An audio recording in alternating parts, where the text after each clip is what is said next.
Millions of Americans spend probably millions of dollars on their yard at least a couple times a year. But backyard barbecues and slip-and-slides are only one way to enjoy your yard, which is literally teeming with nature's treasures and stories of yesteryear. But how many of us have taken a really hard look at our yards? I mean a really hard look. This week, Focus on Your takes you to a place just around the corner from your house. Your yard. Bet you didn't notice that before. Bet you didn't even think one of those had a name. Focus on your. Use it every single day, but we're gonna show you another way. Focus on your yard.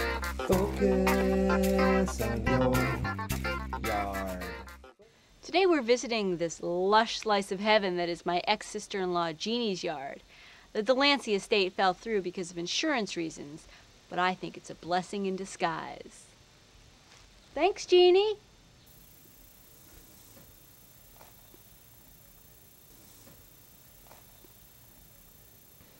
This little fella's got the same backyard as you do.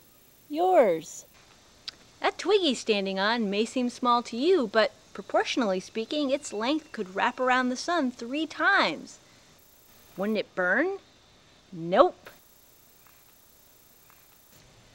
Remember, never look directly into the sun. In fact, plants need sunlight almost as much as humans do. It's true. But all creatures need a protective layer of sunscreen during the hottest hours of the day. The sun is all around us. Now that little bugger back there in the glass weighs literally nothing.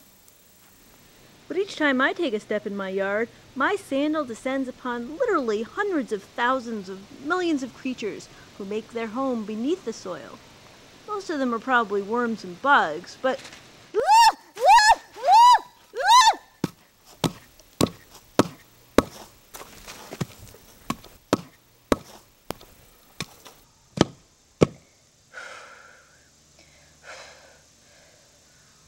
yep, that was a worm, all right.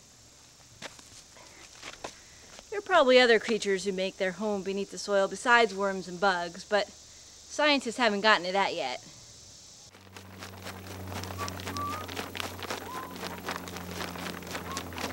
When most people think of dirt, they think dirty, soiled, or even filthy. But is your yard dirty? It may be. Does it look dirty? Then it probably is. Good boy, Bongo! Although your yard loves it, feces isn't everyone's cup of tea. In fact, the average American is most often repulsed by the thought of touching fecal matter, smelling it, or even eating it. In many countries, animal waste is sacred stuff. We think that's weird, but it's actually not. Most things in your yard, like the feces, are soft and maybe even warm, but there's one thing that's been under your nose all along that doesn't smell at all, and that's rocks. Rocks, otherwise known as stones or rocks, are made from sand and other riffraff that over time have been pushed together so hard they just stayed stuck. Rocks give us clues about the cavemen who lived in our yard hundreds and hundreds of yesteryears ago. Anthropologists find these stories fascinating, but most of us get bored before too long. Ah, leaves. Nature's way of covering herself up.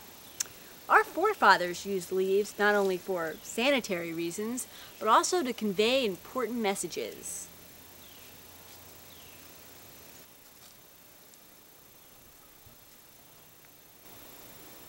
This one means, I'm happy because we made it home from the hunt.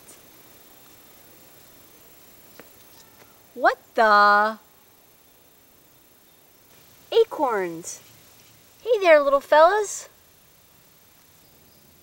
Most people don't think of acorns as being essential to our livelihoods as we know it, and the truth is they're not. But acorns do contain fatty acids and nutrients that could keep an 80-pound boy lost in the woods alive for literally hours. What would you do? And finally, there's something that's been in your yard under your nose literally all along. And that's the air! The air in your yard, or yard air, brings the true meaning of the outdoors through your nostrils and down your throat. Tiny hairs within your nose trap the bad stuff out of the yard air so it doesn't kill you. You can pick that stuff out with a finger or a sharp object, thus the term picking your nose. So you see, your body is a sophisticated and complicated machine in which each of the major systems, circulatory, muscular, and facial, clamors for dominance each day. And your yard? Well, that's got a lot going on also. Bet you didn't notice that before. Bet you didn't even think one of those had a name. Focus on your. Use it every single day, but we're gonna show you another way. Focus on your yard. Focus on your